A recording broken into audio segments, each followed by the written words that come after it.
जय हिंद दोस्तों। आइए हम लोग क्वेश्चन के ऊपर बात करते हैं कि पृथ्वी की जो है त्रिज्या सबसे पहले किसने मापा था। तो इरेटोस्थेनीज ने मापा हुआ था। हालांकि लगभग कितना है तो 6400 किलोमीटर में याद रखिएगा इसकी पृथ्वी की त्रिज्या है। इसके अलावा इसने सबसे पहले कैसे ज्ञात किया था, तो जो पृथ्वी का जो है वो परिधि इसने ज्ञात किया हुआ था 40,000 किलोमीटर। तो परिधि को ज्ञात करके इसने त्रिज्या को निकाल लिया था, क्योंकि हम लोग परिधि जानते हैं वृत्त की परिधि क्या होती है 2πr। तो 2πr बराबर इसने ज्ञात किया हुआ था 40,000 किलोमीटर। और उस तरह से पाई का वैल्यू 22/7 रख के उसने त्रिज्या का वैल्यू निकाल लिया था। 6,300 कुछ निकल रहा था। इसके पश्चात लगभग में 6,400 मापी जाती है। उसी तरह से इरेस्टोनीज एक यूनान का था, एक बहुत बड़ा गणितज्ञ था और खगोलविद भी था।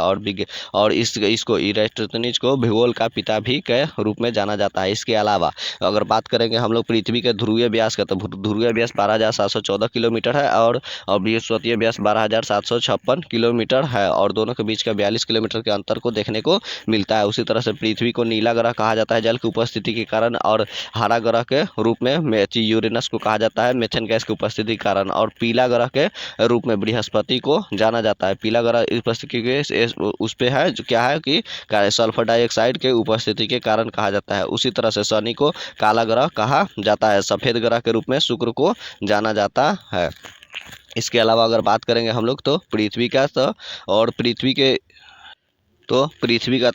का एकमात्र उपग्रह चंद्रमा है। उसी तरह से मंगल का दो है उसके उपग्रह में एक डिमोस है, फोबोस है। जो डिमोस है वह सौरमंडल में सबसे छोटा उपग्रह के रूप में जाना जाता है, जबकि टाइटन जो है वह शनि का है। जबकि जो ये उपग्रह गनीमेड है वह बृहस्पति का सबसे बड़ा उपग्रह के रूप में जाना जाता है। याद रखिएगा, शनि का हमने बोला टाइटन। उसी तरह से यूरेनस का है वह टाइटेनिया है, और जबकि ट्रिटोन जो है वह का नेपच्यून का, यानी कि वरुण ग्रह के रूप को कहा जाता है। उसी तरह से अगर बात करते हैं तो ये जो उपग्रह होते कैसे हैं, तो जो ग्रह के चारों ओर चक्कर लगाते हैं उसे ही उपग्रह कहते हैं। और जो ग्रह कौन होते हैं, तो ये सूर्य के जो चारों ओर चक्कर लगाते हैं उसे ही ग्रह के रूप में जाना जाता है। चलिए नेक्स्ट क्वेश्चन के ऊपर बात करते हैं।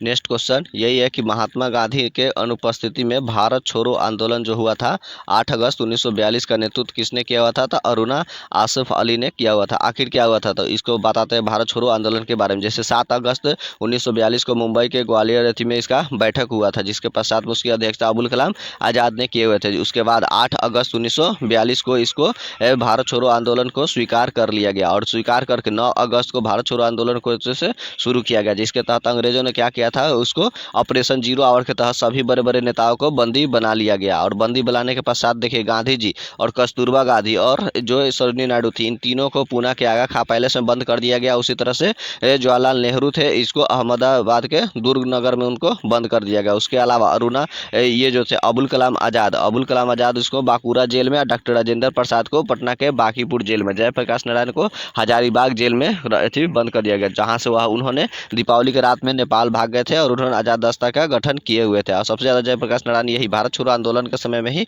चमक गए हुए थे। उसके अलावा और जो था, जैसे कि एक रेडियो से रंगून से उषा मेहता थी, वह रंगून रेडियो से वही थी इसको कह रहे थे कि अंग्रेजों ने सभी असफल नहीं हुआ है आंदोलन, बल्कि यह एक सफल है, और सभी बड़े बड़े नेताओं को गिरफ्तार कर लिया गया है अगले ही दिन सुबह में। और उसके अलावा यही जो इसमें है कि भारत छोड़ो मतलब आंदोलन के या करो या मरो का जो नारा दिया गया था वैसे माना जाता है कि गांधी जी का, लेकिन इससे पूर्व में जो एगो तो मेहर यूसुफ अली जो थे वह उनका स्लोगन माना जाता है, क्योंकि एगो गोपालो स्वामी है अपना जो गांधी एंड जो बॉम्बे जो पुस्तक है उसमें उन्होंने इसके बारे में चर्चा किए हुए हैं। लेकिन याद रखेगा, ये जो भारत छोड़ो आंदोलन 1942 में हुआ था, ये क्रिप्स प्रस्ताव जो आया था 1942 में, उसके विफलता को लेकर यह शुरू हुआ था। इसके अलावा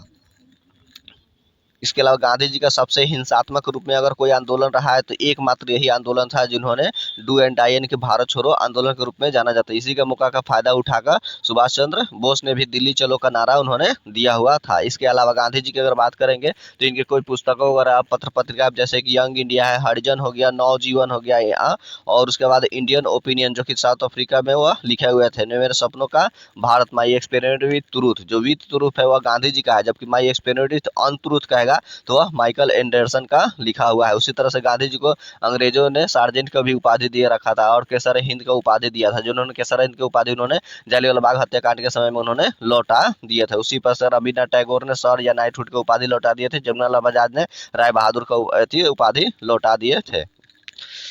गांधी जी के गुरु गोपाल कृष्ण गोखले थे और गोपाल कृष्ण गोखले के गुरु एमजी रनाडे थे। तो गोपाल कृष्ण गोखले जो थे उन्हें भारत का क्या आ जाता है, हीरा के रूप में जाना जाता है। नेक्स्ट क्वेश्चन के ऊपर अब बात करते हैं। नेक्स्ट क्वेश्चन है कि दशमलव जो है पद्धति का वह उदय मतलब कहाँ पे हुआ था, तो भारत में हुआ था। इसको दशमलव जो पद्धति को इसको डेसिमल कहा जाता है, जिसको भारत सरकार ने इसको 28 दिसंबर 1957 को, याद रखिए कब अपनाया गया, 1957 को इसको अपना लिया गया है। और इसके अलावा शून्य का आविष्कारक कौन थे, तो आर्यभट्ट ही थे। उन्होंने शून्य शब्द का प्रयोग किया था, जबकि ब्रह्मगुप्त जो थे वह उन्होंने जोड़ और घटाव को के रूप में इन्होंने शून्य को उसमें शामिल किया हुआ था। इसके अलावा अगर बात करेंगे हम लोग, तो ये जो दशमलव प्रति है ये डेसिमल के रूप में, यानी कि 10 मापतोल वगैरह में डेसिबल में लेते हैं। उसी तरह से कंप्यूटर में एक बाइनरी सिस्टम होता है, बाइनरी में 2 होते हैं, 0 और 1 को ही मिलाकर उसमें कहा जाता है। उसी तरह से अगर ये जो दशमलव पद्धति है, वैसे इसको फ्रांस से भी इसके थी से पहले उपयोग के रूप में जाना जाता था, ज़्यादातर यह फेमस हुआ था। तरह से आर्यभट्ट ने भी, मतलब आर्यभट्ट वो पाटलिपुत्र के ही निवासी थे। आर्यभट्टनम उन्होंने एक किताब लिखा हुआ था। और उसके अलावा नागार्जुन को रूप में नागार्जुन के रूप में जो फेमस हुए थे, वो भी एक महान वैज्ञानिक के रूप में प्राचीन काल के समय में फेमस हुए थे। उन्होंने सूर्य सिद्धांत यानी जो सापेक्षता का जो सिद्धांत जो दिया था, जो कि अभी आइंस्टीन ने दिया हुआ है, उन्हीं के रूप में जाना जाता है। इसीलिए भारत का आइंस्टीन के रूप में नागार्जुन को जाना जाता है।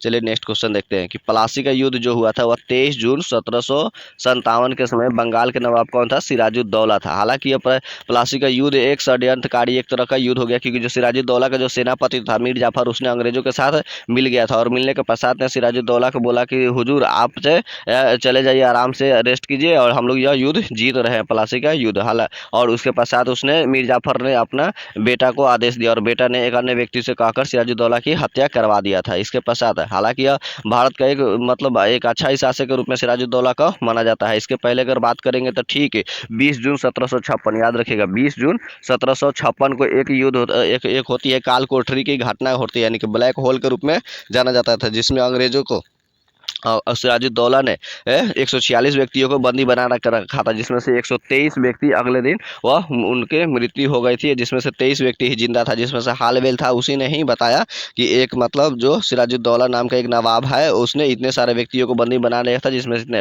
उसमें जो बंदी जो बने हुए थे, जो कोठरी में बंद कर दिया गया था ठूस ठूस के, उसमें से महिला बूढ़े बच्चे सभी के सभी वह अंग्रेज ही व्यक्ति थे, याद रखना है। और जब उसने, क्योंकि इसकी सूचना सिराजुद्दौला को मिला था कि अंग्रेजों ने किलाबंदी कलकत्ता में कर रहा था, इसने उसको वहां पे हमला किया था, जिसमें से अंग्रेजों ने फुल्टा द्वीप पर, याद रखना है कहाँ पे भाग के चला गया था लोग, तो फुल्टा द्वीप पर चला गया, जो पकड़ा गया उसको उसमें बंद कर दिया गया। हालांकि उसी को लेकर जैसे हुआ था 20 जून 1756 को ये जो हुआ था काल कोठरी की घटना, उसके ही लेकर अलीनगर की संधि की गई थी। अलीनगर की संधि कब की गई थी, तो 9 फरवरी, याद रखिएगा 9 फरवरी 1757। और इसी फरवरी के बाद इसने 3-4 महीना तक अंग्रेजों को अच्छा खासा गैपेज मिल गया था, और उसने इस बात का अंदाजा लगा लिया कि सिराजुद्दौला का कमजोरी क्या है, और उसने कमजोरी का फायदा उठाकर उसने मीर जाफर को अपने तरफ कर लिया। जबकि मीर जाफर 1757 से लेकर 1760 तक ले गद्दी पर बैठता है, और 60 से लेकर फिर उसके बाद 63 ईस्वी तक मीर कासिम, उसके दामाद था, मीर कासिम को बैठा दिया गया, और फिर मीर कासिम को हटाकर 1763 से लेकर 1765 तक ले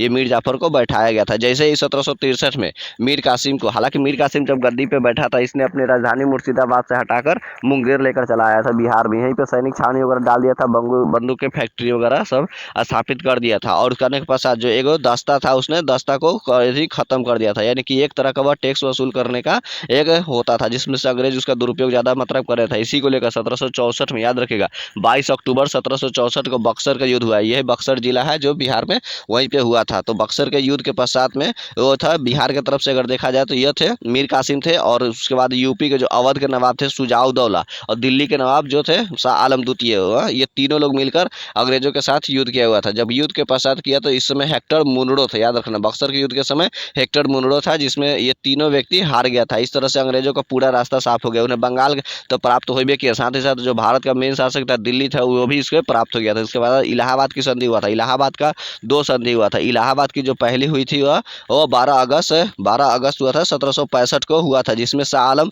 द्वितीय के साथ किया गया था। शाह आलम द्वितीय के साथ करने के पश्चात उसको बोला गया था कि उसको 26 लाख रुपए देकर उसने इस पर अपना सत्ता पे अधिकार अंग्रेजों का हो गया था। सुजाउद्दौला के साथ 16 अगस्त 1765 को हुआ था, जिसमें ये जो 50 लाख रुपए का जुर्म के रूप में, हरजाना के रूप में सुजाउद्दौला को थोप दिया गया। तीसरा इलाहाबाद का संधि होता भी मीर कासिम के साथ में, लेकिन मीर कासिम तब तक नेपाल भाग गया था। उसी तरह से अगर बात करेंगे ये तो जो हालांकि उस पहले बंगाल की राजधानी कौन सा हुआ करती थी, तो वह ढाका था। उसके बाद मुर्शिद कुली खान ने उसको ढाका से वापस मुर्शिदाबाद लेकर आया, जबकि मीर कासिम मुर्शिदाबाद से मुंगेर स्थापित लेके कर लिया था। उसी तरह से अगर शुरू शुरू में उससे ज़्यादातर देखा तो बंगाल ही था भारत की राजधानी, लेकिन लॉर्ड हार्डिंग जो द्वितीय था 1911 में, उसने बंगाल को विभाजन जो 1905 में बंगाल विभाजन हुआ था लॉर्ड कर्जन के एथी के लेकर, बाद में 1911 में बैठक के पश्चात दिल्ली दरबार उसने घोषणा किया था कि अब भारत की राजधानी वह दिल्ली रहेगा, बल्कि ऐसी मतलब कलकत्ता नहीं रहेगा। और 1911 में घोषणा किया, 1912 में भारत की राजधानी नई दिल्ली बन गई थी। और और अगर इससे कुछ जुड़ा हुआ बात करेंगे, ठीक है, नेक्स्ट क्वेश्चन में आता है तो आपको बताते हैं, आगे चलते हैं। नेक्स्ट क्वेश्चन यही है कि नर्मदा और जो है ताप्ती नदियाँ वह जल को सतपुरा श्रृंखला से ही विभाजित करती है, यह याद रखिएगा। ये जो है नर्मदा ताप्ती नदी एस्चुअरी का निर्माण करती है, यानी कि ज्वार नद मुख का यह डेल्टा नहीं बनाती है, और यह पश्चिम की ओर बहने वाली नदी है। नर्मदा नदी कहाँ से निकलती है, तो अमरकंटक की पहाड़ी से निकलती है, याद रखिएगा, पश्चिम दिशा की। अमरकंटक की पहाड़ी एक ऐसा जहाँ पहाड़ी है जहाँ से भारत में 3 दिशा में नदियाँ निकलती है। पश्चिम की ओर से नर्मदा नदी निकलती है, जबकि उत्तर की तरफ से सोन नदी जो पटना में आकर मिल जाती है, और दक्षिण की तरफ से वह महानदी निकलती है। इसके अलावा ताप्ती नदी मध्य प्रदेश के मुल्ताई से निकलती है, और ये दोनों जाके खंबात की खाड़ी में गिर जाते हैं, यानी कि अरब सागर में गिर जाती है, जबकि एस्चुअरी का निर्माण करती है। इसके अलावा और भी जो पूरब की तरफ नदियां जो बहती है वो सभी डेल्टा का निर्माण करती है। डेल्टा काफी उपजाऊ क्षेत्र होता है या त्रिभुजाकार होता है, जबकि एक पंछी आकार का डेल्टा भी बनाता है उत्तर अमेरिका में मिसिसिपी नदी, जो कि पंछी आकार का डेल्टा बनाती है। और याद रखिएगा, अगर नर्मदा नदी से बात करेंगे हम लोग, तो मध्य प्रदेश का जीवन रेखा नर्मदा नदी को ही जाना जाता है, और नर्मदा नदी उत्तर भारत को दक्षिण भारत में आपस में बांटती है। तो ये तो सेतु की तरह कार्य करता है नर्मदा नदी उत्तर और दक्षिण को। उसी तरह से कर्क रेखा भी उत्तर भारत और दक्षिण भारत को अलग करती है। एक पहाड़ भी है जो कि विंध्याचल पर्वत जो है उत्तर भारत को दक्षिण भारत के रूप में अलग करती है। इसके अलावा अगर बात करेंगे कौन सा वंश, तो सातवाहन वंश जो उत्तर भारत दक्षिण भारत को तरफ में सेतु के रूप में कार्य किया था। और अगर इसको भक्ति काल से जोड़कर देखेंगे तो रामानंद थे, जिन्होंने दक्षिण भारत से उत्तर भारत में लाने का कार्य किए हुए थे। उसके और भी अगर बात करेंगे उत्तर भारत क्या है, तो उत्तर भारत अंगारा लैंड का भाग था, जबकि दक्षिण जो भारत था वह प्रायद्वीपीय पठार वगैरह या गोंडवाना लैंड का भाग हुआ करता था। जो गोंडवाना ये जो प्रायद्वीपीय भाग है, जो हालांकि जो उत्तर की तरफ याद रखिएगा, जबकि जो प्लेट है महाद्वीपीय जो प्लेट के बारे में बताया गया वह सब किधर की तरफ घसक रही है, तो उत्तर की ओर घसकती है, याद रखिएगा। और ये जो भारत का जो देखने को भाग मिलता है वह माना जाता है कि अफ्रीका से यह सटा हुआ था। इसके अलावा कुछ प्लेट सिद्धांत वगैरह भी कुछ कुछ व्यक्तियों ने दिया हुआ है, जैसे संकुचन का सिद्धांत है जेफरी आर्चर ने दिया था। फिसलन का सिद्धांत डेली के द्वारा दिया गया था। और इसके अलावा प्लेट विवर्त के सिद्धांत को हैरी हेस ने दिया हुआ था, जो कि आज हिमालय पर्वत है वो उसका ऊंचाई के सही से अनुमान को अगर बारे में जानकारी वो प्लेट विवर्त के सिद्धांत से ही देखने को मिलती है। और अगर नदी वगैरह की बात करते हैं, वैसे नदियों की जब दो नदी आपस में मिलती है तो उसके आगे बढ़ने के पश्चात नामकरण उसकी गहराई के आधार पर किया जाता है। और अगर कोई और इसके अलावा नदियाँ जो होती है ना, ये सब वो प्राकृतिक विभाजक होती है सीमा रेखा का, ये याद रखिएगा। प्राकृतिक विभाजक में नदी हो गया और पहाड़, यही दो है प्राकृतिक रूप से विभाजित करती है किसी भी देश को आसपास के क्षेत्र से। और उसके अलावा एक अध्यारोपित हो जाता है जो मनुष्य द्वारा सीमा रेखा का निर्धारण किया जाता है। कि सबसे सीधी बहने वाली अगर नदी में देखा जाए तो ये नर्मदा नदी ही है। जब्बलपुर जो है वह नर्मदा नदी पे ही तट पे बसा हुआ है, जबकि सूरत कौन सा है, ताप्ती नदी पे बसा हुआ है, जबकि गोरखपुर वह राप्ती नदी के तट पे बसा हुआ है। और कोलकाता हुगली नदी पे है, और जो जमशेदपुर है स्वर्ण रेखा नदी पे बसा हुआ। दिल्ली यमुना नदी पे है। आगरा जो है वो भी यमुना नदी पे ही है, जबकि कानपुर है वह गंगा नदी के तट पर। हरिद्वार गंगा नदी पे बसा हुआ है। पटना जो है गंगा और सोन के एथी पर है, जबकि सोनपुर जो हाजीपुर पड़ता है वह गंडक नदी पे ही स्थित है। इसके अलावा अगर बात करते हैं हम लोग तो गुवाहाटी व ब्रह्मपुत्र नदी पे स्थित है। आइए फिर नेक्स्ट क्वेश्चन आएगा तो आपको हम रिकॉल करा देंगे। नेक्स्ट क्वेश्चन है कि गारो जो हिल्स है वह कहाँ पे स्थित है, तो यह मेघालय में स्थित है। मेघालय को मेघों का घर के रूप में जाना जाता है, क्योंकि यहाँ पे जो गारो खासी जयंतिया ये 3 पहाड़ियाँ यहाँ पे स्थित है, जिसकी वजह से जब दक्षिण पश्चिम मानसून आती है तो यहाँ पे गारो खासी जयंतिया की पहाड़ियों से टकरा कर वह मतलब एक दो चक्र की तरफ बनाकर ऊपर की ओर उड़ जाती है। बहुत ज़्यादा मात्रा में बारिश कराती है, जो मानसीराम जो कि विश्व में ही नहीं, भारत ही नहीं बल्कि विश्व में सबसे ज़्यादा वर्षा मानसीराम में ही मतलब होती है। तो याद रखना है गारो खासी जयंतिया ये 3 तरह का जनजाति भी है, जो कि मेघालय में के इसी पहाड़ पर रहती है, और उसी के जनजाति के नाम पर यहाँ पहाड़ का भी नाम रखा गया है।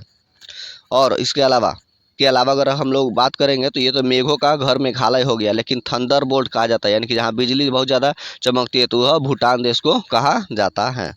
नेक्स्ट क्वेश्चन देखते हैं कि प्रथम भारतीय जो कि ब्रिटिश संसद का सदस्य बने हुए थे तो वह दादा भाई नौरोजी, यानी कि ग्रैंड ओल्ड मैन दादा भाई नौरोजी को कहा जाता है, इन्होंने ही किया था। जबकि भारत का सबसे पहली बार राष्ट्रीय आय का अनुमान 20 रुपये दादा भाई नौरोजी ही लगाए हुए थे। इसके अलावा यह संसद का जो बने थे, ब्रिटिश संसद का कब बने थे, 1887 में। इसमें इन्होंने फिंसवड़ी से चुनाव हुआ लड़ा हुआ था और वहीं से इन्होंने जीत भी दर्ज किया हुआ था। कौन सा पार्टी से थे, तो लिबरल पार्टी से थे। स्वराज शब्द का प्रयोग सबसे पहले दादा भाई नौरोजी ने ही 1906 ईस्वी में आए थी कलकत्ता अधिवेशन में किए हुए थे। जबकि पूर्ण स्वराज की बात करेगा तो पंडित जवाहरलाल नेहरू के द्वारा 1929 के लाहौर अधिवेशन में पूर्ण स्वराज का शब्द अथी किया गया था। इसके अलावा वैसे स्वराज का बात किया जाएगा तो दयानंद सरस्वती से माना जाता है कि उनकी पुस्तक से यह लिया गया है। जापान की जो है नेक्स्ट क्वेश्चन है कि जापान की राजधानी जो है टोक्यो, वह कौन सा द्वीप पर रहती है, तो होन्शु द्वीप पर है, जो कि जापान का सबसे बड़ा द्वीप ये होन्शु द्वीप ही है। तो होन्शु द्वीप पर हिरोशिमा भी स्थित, याद रखिएगा। जबकि नागासाकी है जो कि वह क्यूशो द्वीप पर बसा हुआ है। और जो जापान है उसको उगता हुआ सूरज का देश कहा जाता है, जबकि डूबता हुआ सूरज का देश ब्रिटेन को कहा जाता है। यही जापान पे है जो कि हिरोशिमा और नागासाकी पर अमेरिका ने का जो राष्ट्रपति था हेनरी ट्रूमैन, उसने बम गिराने का आदेश दिया था और बम गिरा भी था 6 अगस्त 1945 को जो हिरोशिमा पे गिरा हुआ था। तो वह उसमें उसका नाम रखा गया था लिटिल बॉय, और उसमें तत्व का प्रयोग किया जाता है यूरेनियम 235 का प्रयोग किया गया था उस, और उसके यूरेनियम का परमाणु संख्या 92 होता है। और जो नागासाकी पर 9 अगस्त 1945 को गिरा हुआ था तो उसके जो उसका फैट मैन नाम रखा गया था, उसमें प्लूटोनियम 200 जो 39 है उसका प्रयोग किया गया था, और उसके परमाणु संख्या होते हैं प्लूटोनियम को वह 94 होता है। उसी तरह से हिरोशिमा दिवस 6 अगस्त को मनाया जाता है, जबकि 9 अगस्त को नागासाकी दिवस के रूप में जाना जाता है। और जो होमियो हीरो हुतो जो था वह उसी ने आत्मसमर्पण कर दिया था। उसी को देखते हुए उन्होंने यहाँ से सुभाष चंद्र बोस 9 अगस्त 9 दूनी 18 यानी कि 18 अगस्त को जा रहे थे जापान देखने के लिए स्थिति को, तो उसके पश्चात ही उनको फार्मोसा द्वीप पर माना जाता है कि हवाई दुर्घटना में सुभाष चंद्र बोस की मृत्यु हो गई थी। नेक्स्ट क्वेश्चन देखते हैं, हालांकि उसकी अभी तक पुष्टि नहीं की गई थी।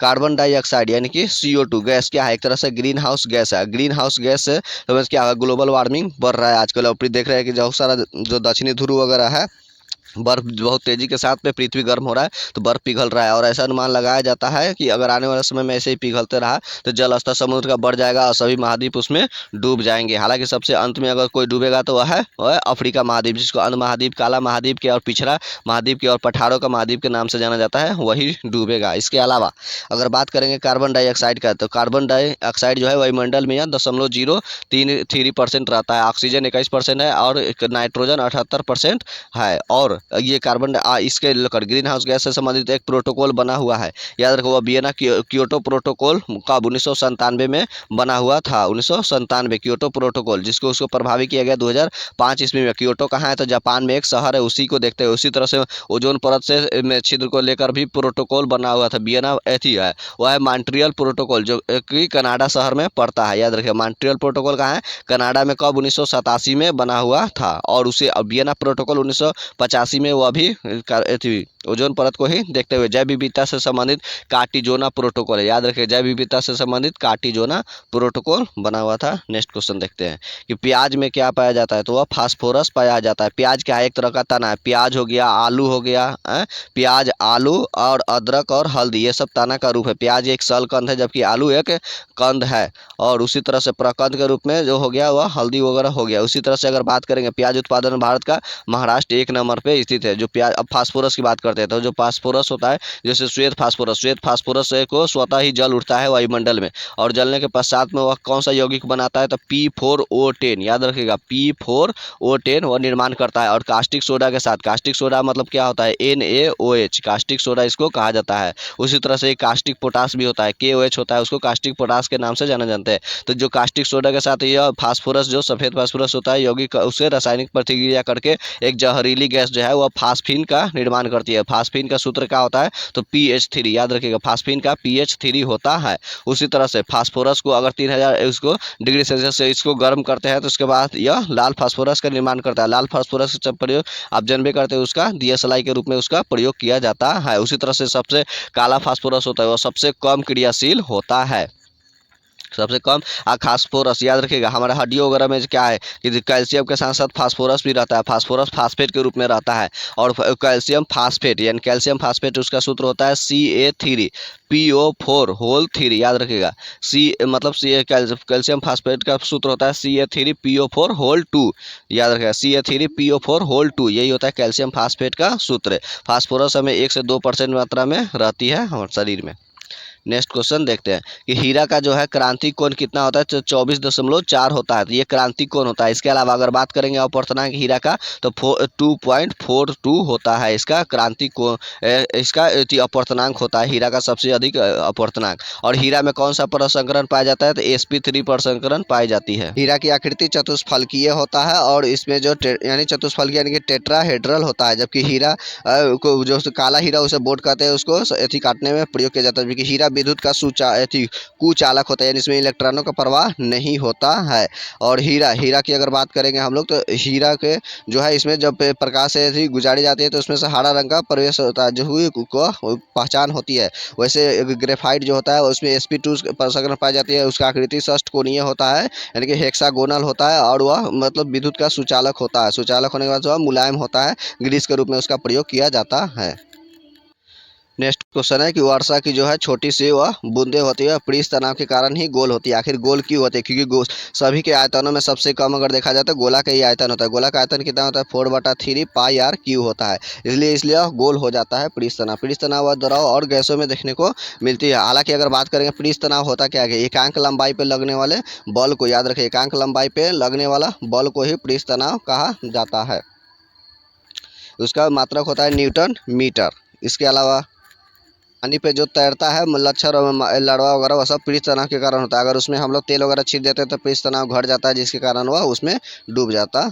नेक्स्ट क्वेश्चन है वायु का जो है वह बुलबुला जल में किस तरह से रूप में, तो अवतल लेंस की भांति यह कार्य करता है। अगर बात करेंगे अवतल लेंस का तो अवतल लेंस को अपसारी लेंस कहा जाता है, उसी तरह से उत्तल लेंस को अभिसारी लेंस कहा जाता है। उत्तल लेंस को अभिसारी इसलिए कहते हैं क्योंकि अनंत से आने वाली किरणों को एक जगह पे फोकस पे अभिसारित कर देती है, काट देती है, इसलिए उसको अभिसारी लेंस कहा जाता है। जबकि अपसारी लेंस अवतल को कहा जाता है क्योंकि अनंत से आने वाली किरणों को वह सभी बिखेर देती है एक दूसरे से, और फोकस के नज़दीक न कट के वह दूर चली जाती है, इसीलिए इसको अपसारी लेंस कहा जाता है। जबकि अवतल लेंस में हमेशा प्रतिबिंब जो है वह काल्पनिक भी बनती है, और काल्पनिक जिसको बनती है उसको आभासी कहते हैं, और आभासी के साथ जो भी प्रतिबिंब बनते हैं वह सभी के सभी सीधे बनते हैं। इसके अलावा बात करेंगे उत्तल लेंस का, तो उत्तल लेंस में जो है वह काल्पनिक और आभासी दोनों तरह की बनती है, और इसके अलावा जो उत्तल लेंस की पहचान है वो बीच में मोटा होता है और किनारे पे पतला होता है, जबकि अवतल लेंस बीच में पतला होता है, किनारे पे मोटा होता है। आंखों में जो लेंस है वह उत्तल लेंस ही होता है। एक जल आया होता है, एक जल में एक भारी जल भी होता है जिसको D2O कहते हैं, उसका परमाणु भार कितना होता है, वो 20 होता है। जबकि ये साधारण जल जो होता है H2O इसका 18 होता है। जबकि भारी जल की खोज से यूरे ने किया होता है। 7000 भाग में से लगभग एक भाग भारी जल होता है, उसका प्रयोग मतलब नाभिकीय रिएक्टर में मंदक के रूप में प्रयोग किया जाता है। नेक्स्ट क्वेश्चन देखते हैं हम लोग कि जो है वॉशिंग मशीन जो है वह अभिकेंद्रीय सिद्धांत पर कार्य करता है। वॉशिंग मशीन के साथ साथ जो है वह घी से मक्खन निकाल ले जाती है, वह भी अपकेंद्रीय बल के सिद्धांत पर ही कार्य करती है। अपकेंद्रीय बल होता कैसा है, जो केंद्र की ओर बल न लग के और बाहर की ओर विपरीत की तरफ बल लगती है, उसको ही अपकेंद्रीय बल कहते हैं। और इसके अलावा जैसे घी से जो उसमें मक्खन निकल जाती है, उसमें से घी निकल जाती है दूध से, तो क्या हो जाता है कि उसका दूध का घनत्व बढ़ जाता है। और अगर बात की जाए तो दूध का पीला रंग का क्यों होता है, और तो उसका पीला रंग कैरोटीन के कारण, सफ़ेद कैसे होता है तो केसिन के कारण। हीमोग्लोबिन का जो लाल रंग की होता है क्योंकि उसमें जो खून का लाल रंग हीमोग्लोबिन के कारण होता है, उसमें लोहा धातु रहता है। उसी तरह से बात क्लोरोफिल का हरा रंग कैसा होती है, पत्ता का हरा रंग क्लोरोफिल के कारण उसमें मैग्नीशियम धातु रहता है।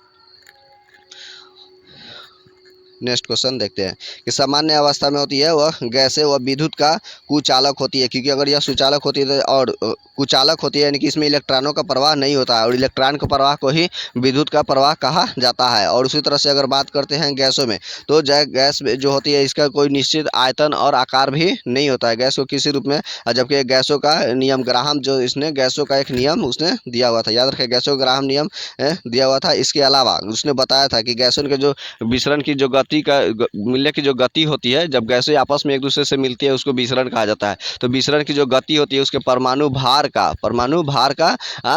उसका क्या होता है, आवर्त व्युत्क्रम का आवर्त फलन होता है। इसके अलावा अगर हम लोग बात करते हैं ये विद्युत का कुचालक, तो विद्युत के बारे में था, ठीक है। तो याद रखिएगा जो कुचालक होती है सभी के सभी विद्युत के कुचालक के रूप में सबसे ज़्यादा याद रखिएगा वो प्लास्टिक होता है, और वह से अभ्रक होता है, वह कुचालक ही रहता है। अभ्रक का प्रयोग जानते हैं बिजली वगैरह में उसका प्रयोग किया जाता है, क्योंकि उसमें क्या होता है कि बिजली के उससे करंट जो मतलब पोल में नहीं आ जाए इसके लिए तार को वहाँ पर रखा जाता है। और साथ साथ उससे क्या होता है कि थोड़ा सा क्या होता है बिजली की खपत नहीं हो पाता है उसे ज़्यादा की वजह से।